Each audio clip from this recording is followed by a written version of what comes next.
going on, guys? It's your boy Nick, back at it here with another deck profile. Got the updated Gogeta Blue deck profile. I finally added a couple more cards into the deck and changed a few things around.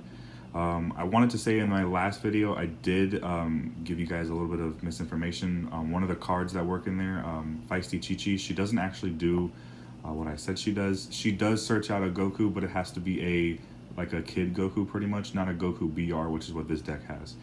So I apologize about that. I have taken her out and replaced her with a few other cards.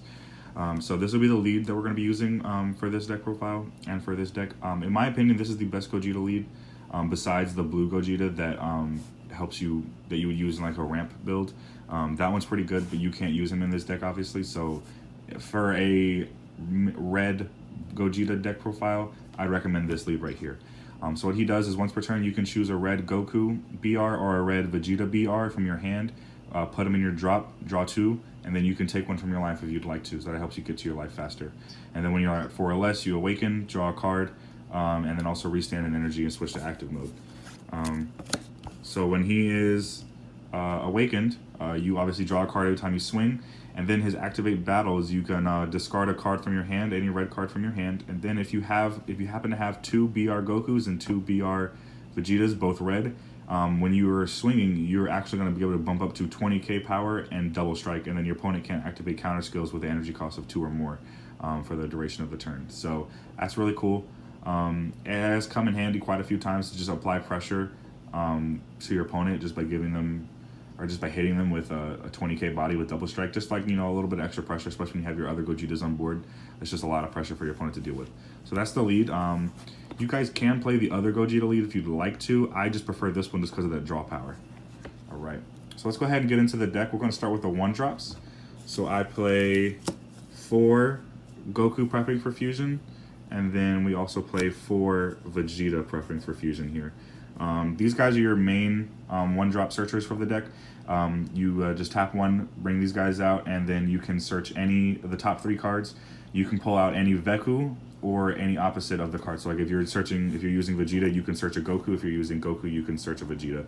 So yeah, these guys are your main searchers. All of the Gokus and Vegetas in this deck, they bounce back to your hand at the end of your turn, so you don't have to worry about them staying on the field for too long. So you can, you know, bring him out, swing. If you bring him out, search, swing, and then literally at the end of your turn, he's just going to go right back in to your hand. All right. Okay, so then also for our 1-drops, we're going to play a little bit of a spicy addition to the deck. 2 Dark Power Mass Saiyan. Now this guy's actually really great. Not only does he help you awaken faster with his first auto, because when he swings, you can choose to take a life, and then he'll gain 15k, or he'll be at 15k. So that's really good. You can, you know, get yourself help yourself awaken faster. His second ability though is really where he shines. If he's on the field and your opponent brings out a card, brings out a battle card by using a non-keyword skill. So if they, you know, if their auto is to bring out a card, or they bring out a card when they die, or if they Shugesh, your opponent has to drop 2 cards from their hand, which is fantastic. So you know, what I like to do if I see him, obviously, is opening turn, you know, I'll bring out an energy, draw a couple cards with my lead, and then just bring this guy out and let him sit there. And that really, like, your opponent has to get rid of him, honestly. Like, they have to get rid of him. They have to waste an attack to get rid of him. They have to waste some of their resources to get rid of him. And if they don't, then he's just going to sit there and they're going to keep dropping cards. So he's really good for just for defensive purposes, which I'll get into later in the deck when we get to the negates and stuff. Next, we're going to play the Super Saiyan Gods. So we got 3 Super Saiyan God Goku and 3 Super Saiyan God Vegeta. So they pretty much both do the same thing when it comes to their sparking. Then their activate main are pretty much the exact opposite of each other. So they both are sparking 2, and then you just search the top 5 of your deck for either a opposite. So if you're using Goku, you search a Vegeta. If you're using Vegeta, you're searching a Goku, or any Gogeta card as well. And then once you add one to your hand, you have to discard any red card from your hand to do so. Once you add it. And then their activate main, Goku's activate main is that he can gain 5,000 power, and then you can just, you know, swing with him. And then Vegeta's activate main is that he makes your opponent lose 5,000 power on one of their cards. So I really like this Vegeta. He's really good at taking out cards and stuff. If you want to just like have a little bit of removal, he'll just pop a card on the field that's 5,000 or less, or you can just, you know, minus a card on the field and then swing over them if you'd like to. But he's really good for removal. A lot of decks don't like him. So he's just really good. I prefer him over the Goku for sure, because just swinging really isn't that important in this deck unless you have your Gogetas on the board. So, but you know, you can always use them to swing if you'd like to. Next, for the Super Saiyan Blues, we're going to be playing 4 Super Saiyan Blue Goku and only 3 Super Saiyan Blue Vegetas. The reason why is because the Vegeta actually searches the Goku, so I rather play just 3 Vegetas and 4 Gokus, just because, you know, it can help you search. This is a really cool combo if you can pull it off. You basically tap 3, bring out the Vegeta, and he's a sparking 3. You look at the top 7 of your deck, and if you find any Goku, you can bring him out directly from the deck to the field.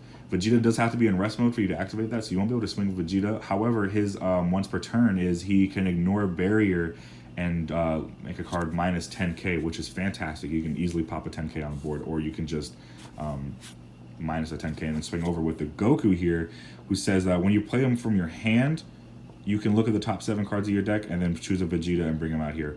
But you're not really going to do that. You're going to usually use the Vegeta to bring out the Goku. If you want to do the other way around, you're more than welcome to, but I mean, you're more than likely going to use the Vegeta to search the Goku.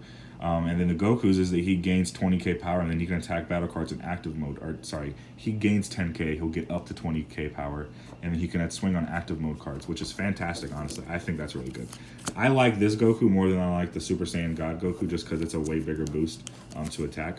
And then, like I said, all of these guys, once you're done with them for the turn, they bounce back to your hand. So you don't have to worry about them sitting on field or anything like that.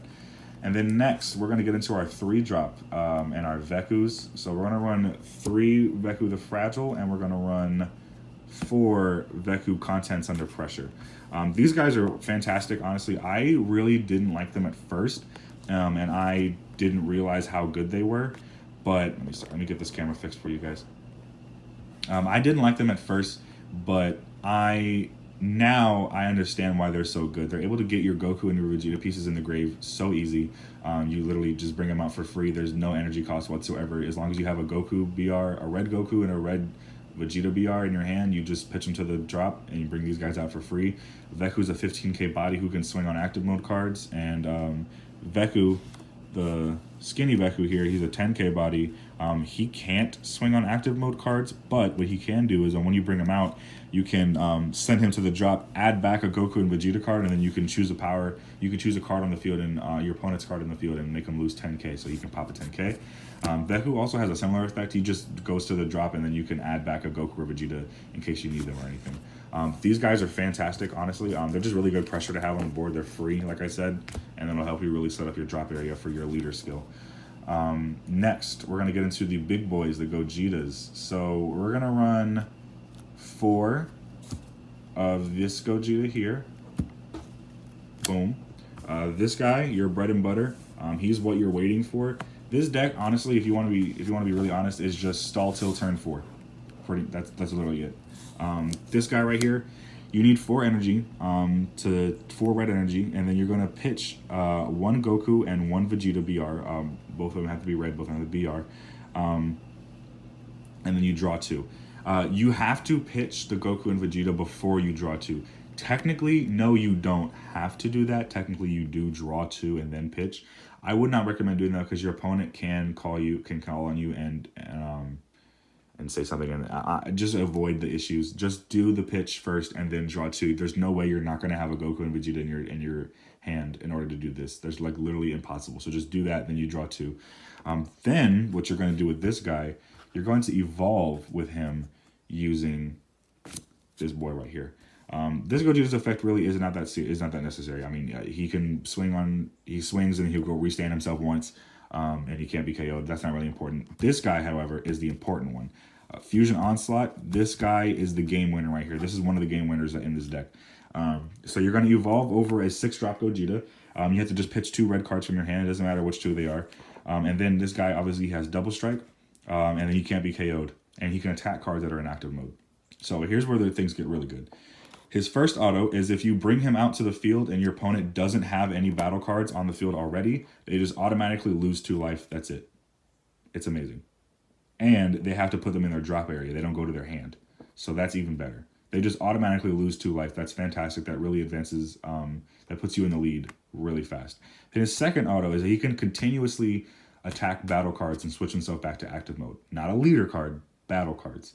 So if your opponent if you're playing against veggies and they're just full of cards in the field, bring this man out, clear field. He will continue to swing. Even if your opponent negates the attack, if they out combo you, you can just keep swinging. Just keep going, keep swinging, keep swinging. There's nothing they can do about it. Unless they cold bloodless you or flying nimbus you, there's nothing they can do about you. You're going to keep swinging, and then you can swing on lead afterwards if you'd like to. So this guy is really good for just clearing board, baiting out negates, baiting out combo cards. Just, he's fantastic. The next Gogeta we're going to be playing, this is another game ender right here. Critical combination.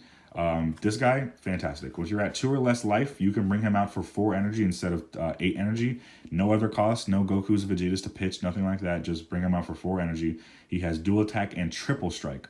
He's also really good for baiting out cards. You can only have one of them on the field at a time. That's why I only run 2, because you only really need to see one of them in your hand. I also only run 2 of this guy as well, just because for that, it's pretty much the same reason. You can have more than one of them on the field, but you're never really going to need to. By the time you bring him out, you're either going to win or you're going to lose at that point. You're never really going to get a chance to bring out more than one, because by the time you bring him out, it'll be turn 4. You're either going to win that turn, or next turn your opponent might beat you. And if they don't, and it's your turn again, you're pretty much just going to stick with him on the board anyways and keep going. So you don't really need to bring out more than one of him in the first place. You can't bring out more than one of this guy in the first place either. But yeah, he has dual attack, triple strike. He's also really good for baiting things out. If you're out of options and your opponent just has, 1, 2, 3 life left, you can swing, let him combo, let him negate whatever you want him to do, and then swing again, do the same thing, and hopefully you can win. I've won plenty of games with this guy alone just by swinging once, letting them negate it, and then going again, swinging again, and then comboing up to like an insane amount, 60k, 70k or more, and then your opponent's just like, oh, I can't out combo that, and you're like, yeah, I know, so you win. The last Gogeta we play in the deck, he's completely optional. I just put him in here for filler mainly. He does come up sometimes, is Fusion's Pinnacle. He's also an evolve. You do have a tap 1 energy though, so you can evolve him over the 6, tap 1 red energy, bring this guy out. He does have triple strike, but that's it.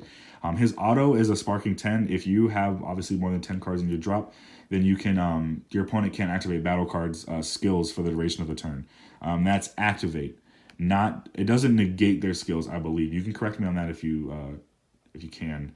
But as far as I know, it is not negating their skills entirely. It is just stopping them from activating their skills on your turn. Which again, that doesn't come up very often, so that's why I don't use this guy very often. He's usually just like pitch fodder or energy fodder. But sometimes he will come up. Sometimes you won't have another Gogeta to go into. Sometimes you need him to bring out just because he's a 30k triple strike, and there's nothing wrong with that. All right, so there's the Gogeta lineup. Next, we're gonna get into our defensive cards, our combos, and everything like that. For a super combo, I'm gonna be running 4 Master Roshi. He's a sparking 5 super combo, which is really easy in this deck. You're pretty much always gonna have more than 5 cards in your drop because you're obviously sending cards to the drop all the time and drawing cards and sending more cards to the drop. So he's just really easy. There's nothing else to really say. Combo, draw a card. Then for our negates, this, in my opinion, is my favorite negate in this deck. It's going to be 3, is that all you've got? This is, in my opinion, the best negate in the deck. Maybe after Image Technique comes second. We are running 4 of here. Is that all you got? You tap 1, then you negate the attack, and then you can choose to pitch a red card, and then you get to pop or lower 2 cards on the field by 15k. Normally, that's going to pop 2 cards on the field. If it doesn't pop, your opponent, if your opponent has like multiple battle cards on field, you can just negate the first attack, drop the other 2 cards by 15, and they can still attack with you if they'd like, but now they're going to have a lot harder time dealing damage to you. Next, we have After Image Technique. Similar concept. You tap, you yourself gain 40,000 power for the duration of that specific battle. So when they swing on you with, whatever they swing on you with, like a Janemba, you can activate After Image Technique. You gain 40k only for that Janemba swinging on you, not for the rest of the battles, just for that specific battle. And then you can permanently minus one of your opponent's cards for 10k for the rest of the turn. So that's really fantastic. So you're pretty much not going to take damage with him with After Image Technique. and then your opponent is going to lose 10k. Another great thing about this card, though, is if you are all tapped out, you can use his permanent down here, Sparking 5. You can take a life and activate this card, and you will get the counterattack ability from the card, which is fantastic in my opinion. You really would only use this if your opponent is like, if you have like 4 life left and your opponent's about to hit you with like a triple strike, just take, instead of taking 3 life for that, you can just take 1 life, activate after image technique, drop one of your opponent's cards by 10k. You're pretty much going to win that battle there. Yeah, so that is it for the deck profile, guys.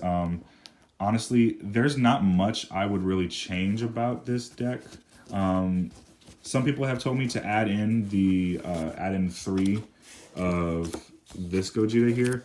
Personally, I don't feel like you need 3. If you want to run 3, feel free.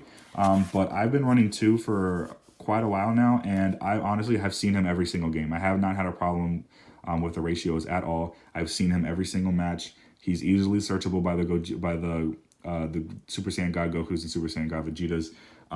You're drawing a lot in this deck. You're constantly taking from your life or drawing from your deck, using your super combos to draw. Like, you're literally, like, it is impossible to not see this guy. If you want to run him at 3, feel free. If you want to, you know, take this guy out and run him at 3, feel free. I was thinking about doing that myself, but I don't feel like it's necessary. You don't need to. A lot of times I'll end up with both of them in my hand, and then now I'm like, oh, well, this guy's dead. I only need one of them because the other one's not going to come out until the next turn. So, yeah, that is it for the deck profile, guys. Please like, comment, subscribe. Let me know what you guys want to see next. If you guys want to see any other deck profiles, I posted a deck profile with my friend Aaron the other day. Make sure you give that video some love, and I will catch you guys next time. Peace.